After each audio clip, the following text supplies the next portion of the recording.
दोस्तों स्वागत है आप सभी का बिहार मीडिया न्यूज चैनल में। चलिए जानते हैं बिहार की 25 बड़ी खबरों को सिर्फ 10 मिनट में। तो आगे बढ़ने से पहले आप सभी से अनुरोध है कि वीडियो को लाइक करके चैनल को सब्सक्राइब करके हमें सपोर्ट जरूर करें और आप ये वीडियो किस जिला से देख रहे हैं ये कमेंट बॉक्स में जरूर बताएं। तो चलिए शुरू करते हैं पहली खबर से। बिहार विधानसभा चुनाव 2025 को लेकर एनडीए में आखिरकार सीटों का बंटवारा तय हो गया है। दिल्ली से आई इस बड़ी खबर के मुताबिक बीजेपी और जेडीयू दोनों बराबर सीटों पर चुनाव लड़ेगी। बीजेपी को 101 सीट मिली है जबकि जेडीयू को भी 101 सीट दी गई है। वहीं चिराग पासवान की लोक जनशक्ति पार्टी को 29 सीटें, उपेंद्र कुशवाहा की रालोमो को 6 सीटें और जीतनराम मांझी की हम पार्टी को भी 6 सीटें मिली है। ये ऐलान किसी प्रेस कॉन्फ्रेंस में नहीं बल्कि सोशल मीडिया पर किया गया है। बीजेपी के चुनाव प्रभारी विनोद तावड़े, जेडीयू के नेता संजय झा, चिराग पासवान और बाकी नेताओं ने एक्स पर पोस्ट डालकर इसकी जानकारी दी है। सभी नेताओं ने कहा कि एनडीए पूरी एकजुटता के साथ चुनाव मैदान में उतरने को तैयार है और इस बार फिर से बिहार में एनडीए की सरकार बनेगी। बिहार के भागलपुर जिले में इस बार दीपावली पर पटाखों की बिक्री और जलाने पर सख्त पाबंदी लगा दी गई है। जिला प्रशासन ने गृह विभाग के आदेश पर यह कदम उठाया है ताकि त्योहार के समय कोई हादसा या शोर शराबे की दिक्कत ना हो। डीएम डॉक्टर नवल किशोर चौधरी ने सभी अफसरों को साफ निर्देश दिए हैं कि लड़ी या सीरीज वाले पटाखों की बिक्री बिल्कुल नहीं होनी चाहिए क्योंकि ये ज्यादा आवाज करते हैं और प्रदूषण फैलाते हैं। सिर्फ हरित यानी ग्रीन पटाखों को ही बेचने और जलाने की अनुमति होगी, वो भी सिर्फ लाइसेंस वाले दुकानदारों को। संकरी गलियों, बाजारों या सार्वजनिक जगहों पर अस्थायी पटाखा दुकान लगाना मना है और घरों में ज्यादा पटाखे जमा करने पर भी रोक है। जो भी नियम तोड़ेगा या बिना लाइसेंस पटाखे बेचेगा उसके खिलाफ सख्त कार्रवाई होगी। जीएसटी विभाग ने भी कई दुकानों पर छापा मारकर अवैध पटाखे जब्त किए हैं। प्रशासन का कहना है कि त्योहार खुशियों से मनाएं पर सुरक्षा पहले जरूरी है। बिहार में अब मौसम पूरी तरह बदल गया है। गर्मी और उमस वाले दिन खत्म हो चुके हैं और सुबह शाम की ठंडी हवा बता रही है कि सर्दी आ चुकी है। मौसम विभाग ने कहा है कि इस बार ठंड पिछले कई सालों से ज्यादा जोरदार होगी। नवंबर से तापमान तेजी से गिरेगा और दिसंबर जनवरी में शीतलहर का असर साफ दिखेगा। पटना मौसम केंद्र के मुताबिक अब पश्चिमी हवाएं चलने लगी है जिससे रातें ठंडी हो रही है। 15 अक्टूबर तक मानसून पूरी तरह से बिहार से चला जाएगा और बारिश के दिन खत्म हो जाएंगे। हवा में नमी घटेगी और सुबह सुबह कोहरा और ओस दिखने लगेगा। वहीं वैज्ञानिकों का कहना है कि इस बार दिन का तापमान 2 से 3 डिग्री और रात का तापमान 4 से 5 डिग्री तक कम रह सकता है, यानी इस बार सर्दी रिकॉर्ड तोड़ने वाली है। मौसम विभाग ने लोगों को सलाह दी है कि गर्म कपड़े, रजाई और कंबल अभी से तैयार रखें और बुजुर्ग और बच्चों को ठंड से बचा कर रखें।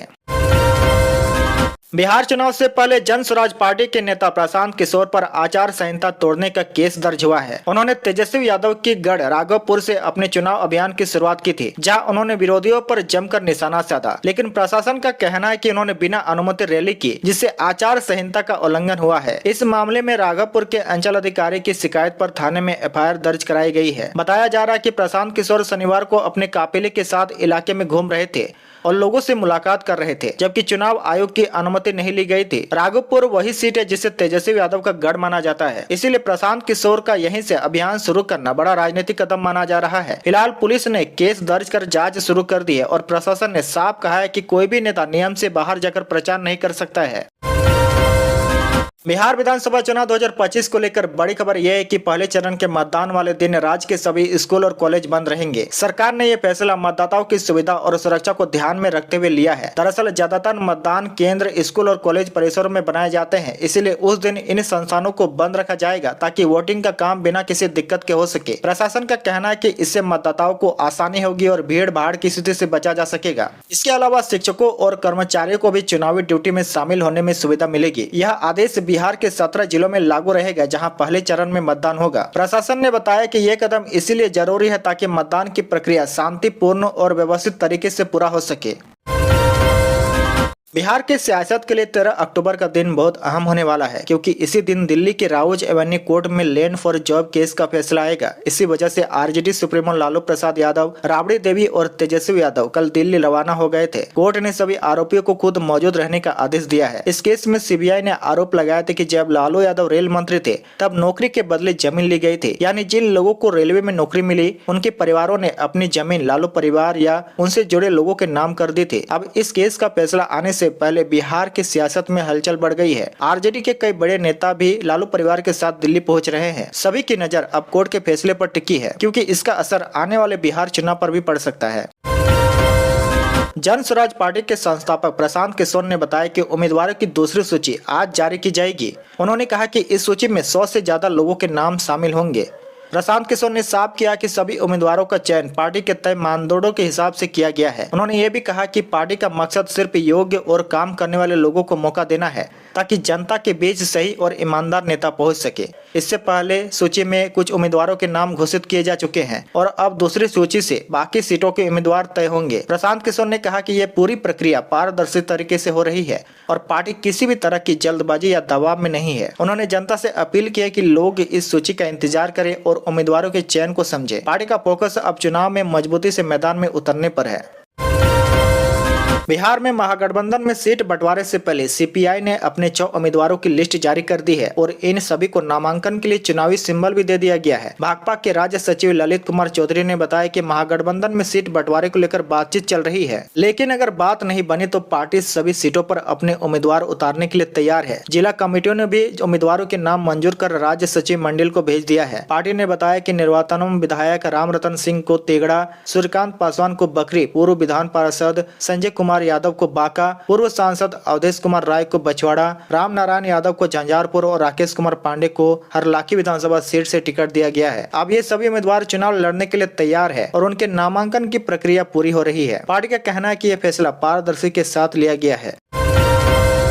बिहार में चुनाव की तारीखें नजदीक आते ही नेताओं का दल बदल शुरू हो गया है। राजद के विधायक विभा देवी और प्रकाश वीर ने विधानसभा से इस्तीफा दे दिया है। उनके इस कदम को राजबल्लभ यादव के एनडीए में शामिल होने का संकेत माना जा रहा है। वहीं पूर्व विधायक कौशल यादव ने जदयू छोड़कर राजद का दामन थाम लिया है और संभावना है कि उन्हें नवादा विधानसभा सीट से राजद का टिकट मिलेगा। रजौली के विधायक प्रकाश वीर राजबल्लभ यादव के करीबी रहे और नवादा के विधायक विभा देवी तो राजबल्लभ की पत्नी है। राजबल्लभ जेल से बरी होने के बाद बता चुके थे कि अब वे राजद में नहीं रहेंगे।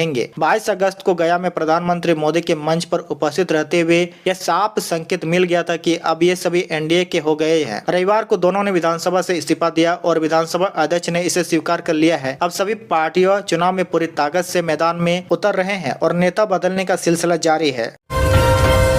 बिहार में विधानसभा चुनाव की तैयारी जोर पकड़ चुकी है। इसी बीच चुनाव आयोग ने 28 लाख नए और संशोधित मतदाताओं को ईपिक यानी वोटर कार्ड भेजने का काम शुरू कर दिया है। लक्ष्य है कि अक्टूबर के अंत तक सभी को कार्ड मिल जाए। अगर किसी को ईपिक नहीं मिला तो वह 12 अन्य पहचान पत्रों के जरिए भी वोट दे सकता है। इस बार मतदाता सूची में 21.53 लाख नए मतदाता जुड़े हैं, जिनमें करीब 14 लाख युवा हैं। मुख्य निर्वाचन अधिकारी विनोद सिंह गुजियाल ने जिला अधिकारियों को खास निर्देश दिए हैं कि सभी मतदाता तक ईपिक समय से पहुँचाया जाए। इसका मकसद यह है कि चुनाव में कोई भी मतदाता अपना वोट देने का अधिकार न खोए। जैसे ही नामांकन का दौर शुरू हुआ, आयोग ने यह तैयारी तेज कर दी है ताकि चुनाव में सब कुछ सही और सुचारू तरीके से हो। अब सभी मतदाता अपने ईपिक का इंतजार कर रहे हैं।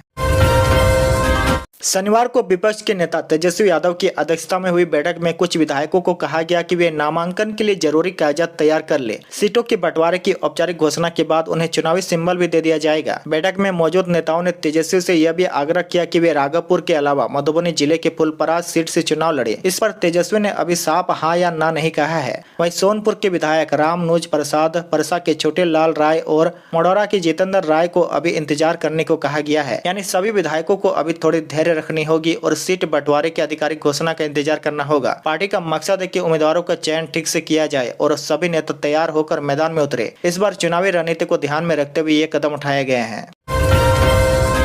बड़ी खबर में देखिए, चुनाव के बाद BJP power star Pawan Singh को एमएलसी बनाएगी। चर्चा है कि पवन सिंह और उनकी पत्नी ज्योति सिंह के बीच बढ़ती विवाद की वजह से भाजपा ने उन्हें विधानसभा चुनाव का टिकट नहीं दिया है। पार्टी ने यूपी के बाहुबली नेता और पूर्व सांसद बृजभूषण शरण सिंह को पवन सिंह के समझाने की जिम्मेदारी दी है। 10 अक्टूबर की रात बृजभूषण शरण ने पवन सिंह को फोन पर बात की। इसके अगले दिन पवन सिंह ने खुद ट्वीट करके साफ कर दिया कि उन्हें विधानसभा चुनाव नहीं लड़ना है। चुनाव के रणनीतिक जानकारों का कहना है कि ज्योति सिंह के साथ विवाद के चलते पार्टी को डर था कि इसका फायदा नहीं बल्कि नुकसान हो सकता है। इसीलिए बीजेपी ने पवन सिंह को टिकट न देकर उन्हें एमएलसी बनाने का रास्ता तय किया है। अब पवन सिंह राजनीति में बने रहेंगे लेकिन विधानसभा चुनाव में नहीं उतरेंगे। पार्टी इस तरह विवाद से बचते हुए अपने चुनावी फायदे को ध्यान में रख रही है।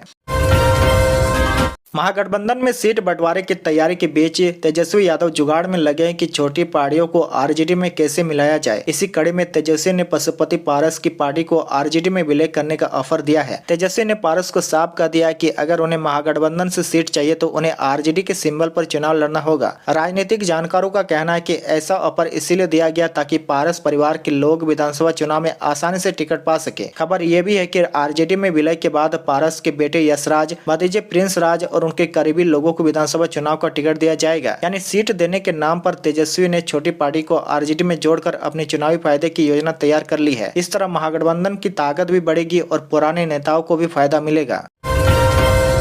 बिहार विधानसभा चुनाव को लेकर दिल्ली में बीजेपी की केंद्रीय चुनाव समिति की बैठक चल रही है। इस बैठक में पीएम मोदी, अमित शाह, राजनाथ सिंह, जेपी नड्डा और बिहार के डिप्टी सीएम सम्राट चौधरी मौजूद है। बैठक में पार्टी के बड़े नेताओं ने उम्मीदवारों के नाम और सीटों पर चर्चा की। माना जा रहा है कि इस बैठक में देर रात बीजेपी की पहले उम्मीदवारों की लिस्ट भी जारी हो सकती है। इससे पहले दिल्ली में ही बीजेपी और जेडीयू नेताओं की शाह के आवास पर बैठक हुई थी, जिसमें केंद्रीय मंत्री ललन सिंह और जेडीयू सांसद संजय झा भी शामिल हुए। ये बैठक करीब 45 मिनट तक चली। बीजेपी इस बार बिहार चुनाव में अपने सभी रणनीतिक कदम सोच समझ कर रख रही है। उम्मीदवारों के नाम तय होने के बाद ही पार्टी मैदान में अपने नेताओं को उतारेगी। बैठक का मकसद है कि चुनाव में कोई गलती न हो और हर सीट पर मजबूत उम्मीदवार खड़े हो। पार्टी अब पूरी तैयारी के साथ चुनाव मैदान में उतरने वाली है।